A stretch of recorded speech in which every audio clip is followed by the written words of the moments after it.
Selanjutnya pertanyaan dari Saudari Ayu di Depok. Assalamualaikum, izin bertanya, bagaimana pandangan fikih terhadap perjanjian pranikah, prenuptial agreement? Bismillahirrahmanirrahim.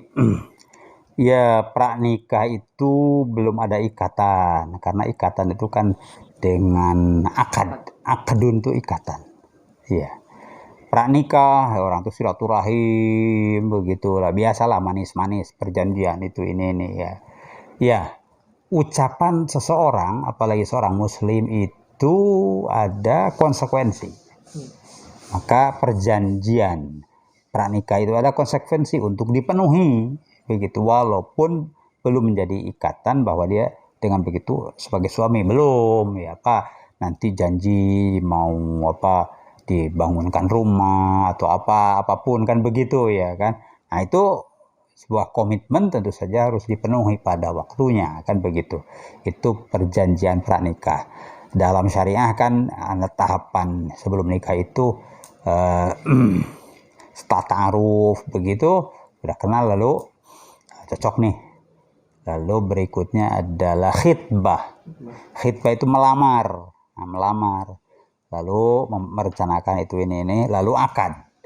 Nah, apakah perjanjian pranikah ini ketika melamar boleh saja, ketika melamar lalu ada janji itu boleh, atau sebelum melamar juga bisa. Intinya ya perjanjian seseorang, janji dan perjanjian, mana yang lebih mantap tuh?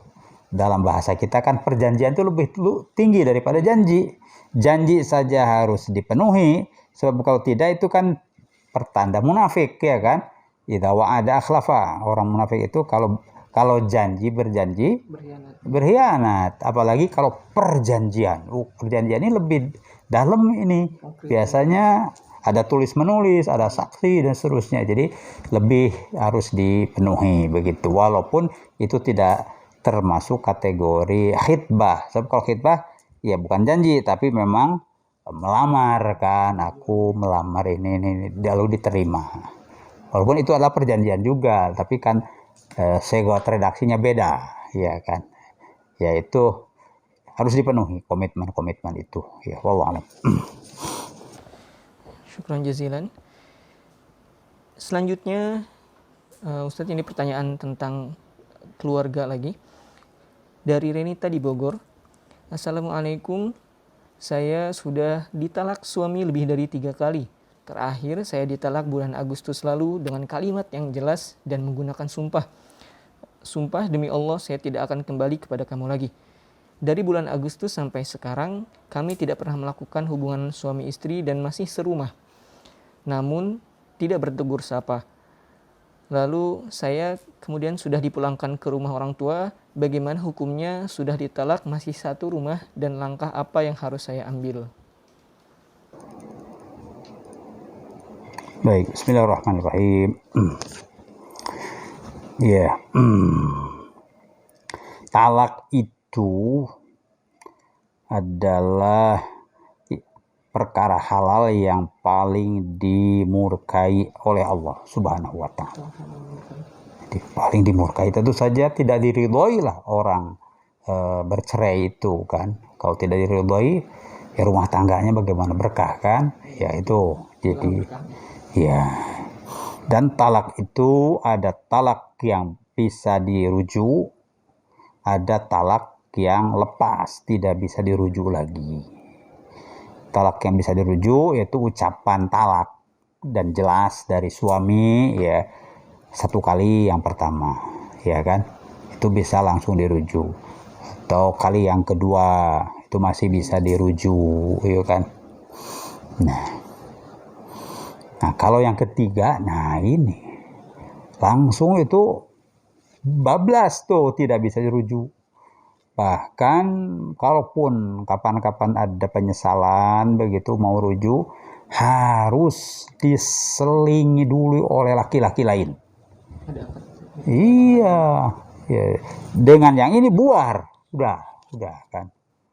Nah, kalau mau lagi ya harus ada penyelang namanya, dan bukan rekayasa,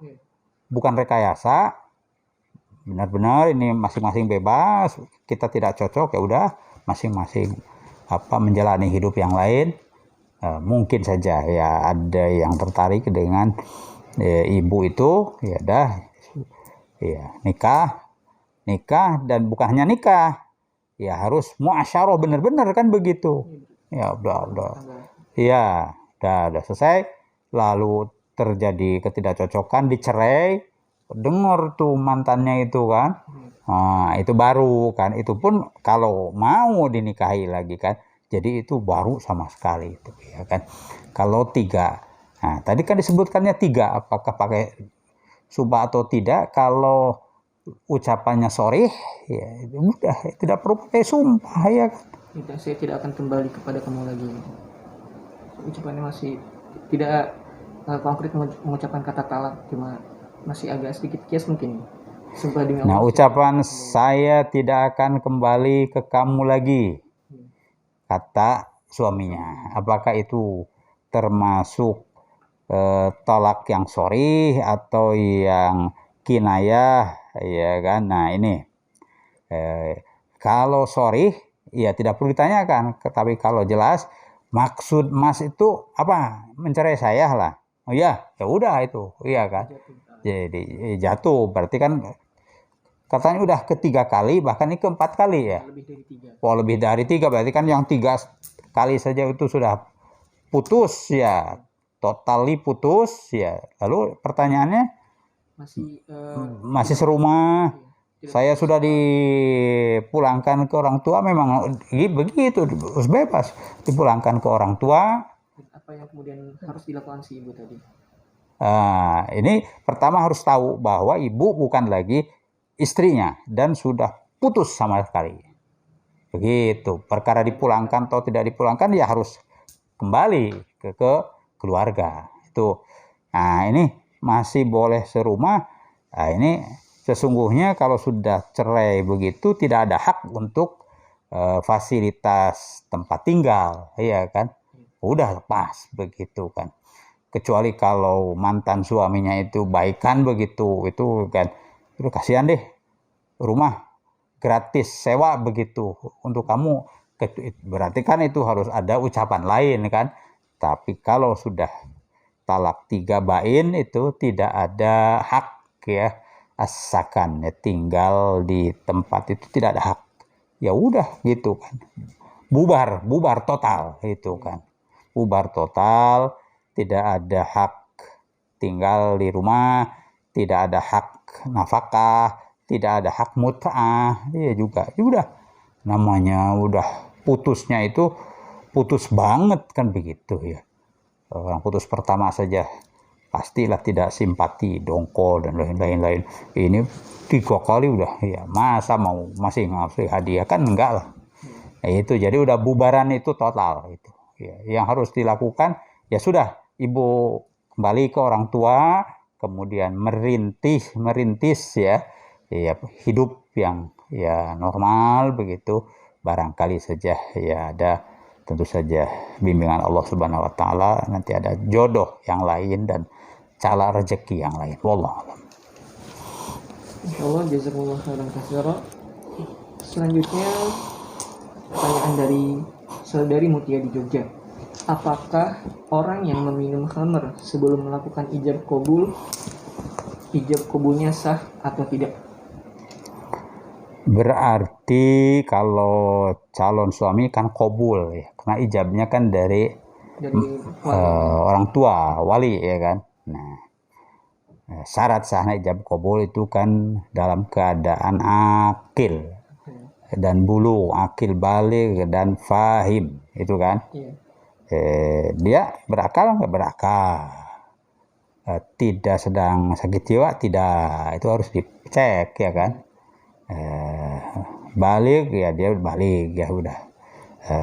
Lalu dia fahim, ngerti yang disampaikan oleh calon wali atau apa, ngerti. Nah, kalau 3 unsur itu terpenuhi, dia akil, balik dan fahim ya. Oh, tadi habis minum apa, Sprite, tadi habis minum apa, sah, itu sah ya kan. Jadi nggak bisa main sandiwara, ya kan, minum khamr dulu, ya supaya dianggap tidak sah, enggak, ya. Tuh kalau ya tentu kan ada kesaksian yang objektif lah. Si A ini akil, nyambung kok ngomong nyambung. Ya balik udah balik. Dan fahim paham, ya kan. Nah, udah sah begitu. Jadi itu walaupun tadi sudah minum makan apa kan begitu. Dosa tetap berdosa, tapi tidak berpengaruh pada qabul, sihatil qabul, sahnya dia mengkabul ijab dari wali gitu. Allah. Oke, berarti kalau terkecuali kalau dia mungkin sampai hilang kesadaran ya mungkin karena minum khamar itu. Iya, kan di majelis itu kelihatan. Iya. Tadi kok agak bla bla bla, habis minum, nanti dulu. Iya, nanti dulu. Tangguhkan. Bagusnya ditahan dulu beberapa saat sampai jelas betul gimana sekarang nih, udah normal baru kan. Supaya tidak ragu. Bagusnya kalau memang ada informasi bahwa tadi dia itu minum, ya ditahan dulu. Kan tentu pihak KUA atau apa itu harusnya bukan hanya memeriksa administrasi, ya kan, yang detail-detail biasanya administrasi ini termasuk ini kok agak ngaco nih ngomongnya kan gitu. Kenapa Pak itu kok ada ngaco ngomongnya, tadi saya minum, nanti dulu kan begitu. Nah itu selain dinasehati bahwa itu haram dan seterusnya, ya ditangguhkan mungkin setengah jam, mungkin 1 jam dan seterusnya, ya kan gitu. Insyaallah.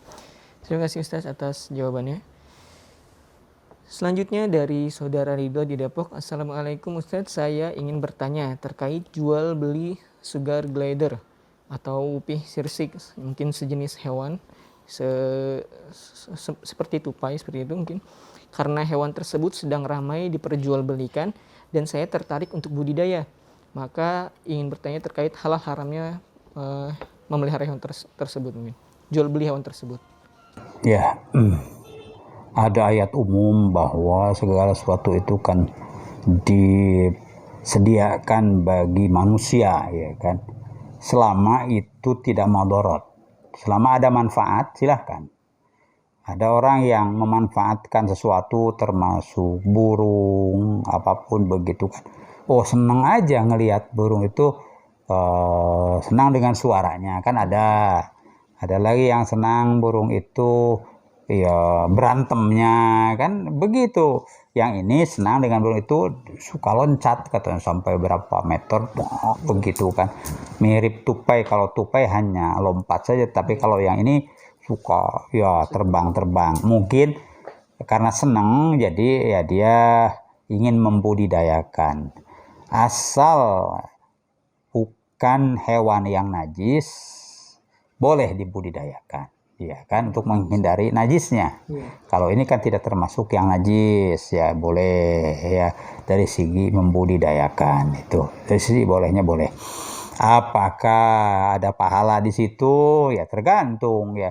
Kalau dengan membudidayakan itu menambah semangat untuk beramal soleh, ya kan, ibadat, ada pahalanya. Tapi kalau mengurangi perhatian ke ibadah, ke amal soleh, di situ ya tidak bolehnya kan. Ini waktu sholat ini masih lihat burung-burung itu kan. Nah itu yang tidak boleh kan begitu. Dari sisi bolehnya karena bukan najis boleh ya. Tinggal apakah manfaat atau tidak, itu tadi ya kan. Sebab orang Islam itu pertanda keimanan keislaman itu adalah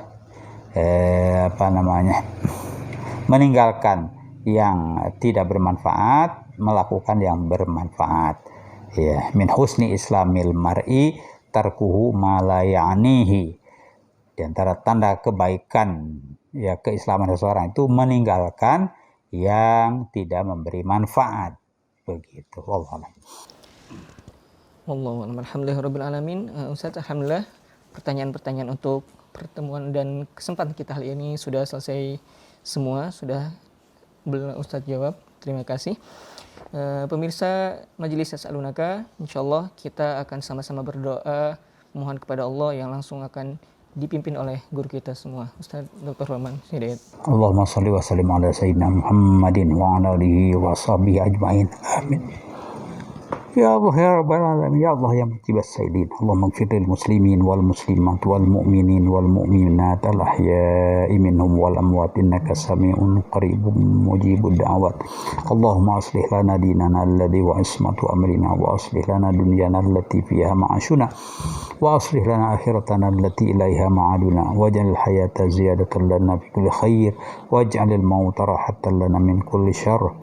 Allahumma inna nas'aluka khaira ma sa'alaka minhu nabiyyuka sayyidina Muhammad sallallahu alaihi wasallam wa na'udzubika mimma sta'adzaka minhu nabiyyuka wa rasuluka sayyidina Muhammad sallallahu alaihi wasallam wa nas'aluka ridhaka wal jannah wa na'udzubika min sakhatika wan nar. Rabbana atina fid dunya hasanah wa fil akhirati hasanah wa qina adzabannar. Wa sallallahu wasallam ala nabiyyina Muhammad wa alihi wasallam walhamdulillahirabbil alamin. Alhamdulillahirrahmanirrahim. Pemirsa Majelis Yasalun Akal, alhamdulillah, sebelum kita selesai pada pertemuan kita hari ini, perlu disampaikan, alhamdulillah, dari pertanyaan-pertanyaan para pemirsa yang budiman yang dirahmati Allah Subhanahu wa taala, sudah kami bukukan pertanyaan dan jawaban yang sama-sama kita pernah ajukan dan kita pelajari. Dan insya Allah sudah terdapat 3 buku, 2 buku dicetak seperti ini. Bagi para pemirsa Majelis Yasalun Akal yang ingin mendapatkan buku ini, insya Allah kami akan kirimkan dengan pertanyaan, pemirsa mengirimkan kepada kami 10 pertanyaan terbaik dari pemirsa. Kemudian insya Allah buku ini akan kami kirimkan kepada pemirsa semua, insya Allah, kepada pemirsa yang bertanya. Dan perlu diketahui juga, belum termasuk dengan ongkos kirimnya. Jadi insya Allah bagi pemirsa yang menginginkan buku ini, boleh kirimkan kepada kami 10 pertanyaan, dan insya Allah buku ini akan menjadi berada di tangan para pemirsa semuanya, insya Allah subhanahu. Semoga dengan buku ini kita bisa sama-sama mempelajari apa yang sudah jadi pelajaran kita di majelis-majelis sebelumnya, dan menjadi berkah bagi kita semua. Tips.